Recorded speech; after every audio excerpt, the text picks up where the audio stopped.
तुम्ही दिल्लीत असला की गल्लीत सुद्धा आमची कॉलर ताट असणार आहे, कारण दादा खासदार म्हणजे आम्ही खासदार अशा पद्धतीने प्रत्येक माणूस या परिसरातला काम करणार आहे। त्या सगळ्या कामामध्ये अत्यंत चांगल्या पद्धतीने चाललेल्या ह्या सगळ्या कामाला आज आपण सगळ्यांनी आजपासून सगळेजण कामाला लागूया आणि पुढे जाऊया।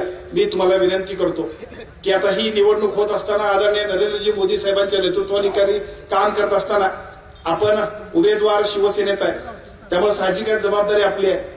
आपल्याबरोबर भारतीय जनता पक्षासारखा शक्तिशाली पक्ष आहे, त्यामुळे आदरणीय चंद्रकांत दादा असतील, मुन्ना महाडिक साहेब असतील, तालुक्यातले सन्मान्य राहुल देसाई असतील किंवा त्यांच्याबरोबर काम करणारे नाथाजी पाटील साहेब असतील, सगळी मंडळी आपल्याबरोबर असणार आहेत आणि पलीकडच्या बाजूला केपी पाटील साहेब आणि त्यांच्याबरोबरचे सगळे सहकारी असणार आहेत। ते त्यांचं काम अत्यंत चांगल्या पद्धतीने करतील।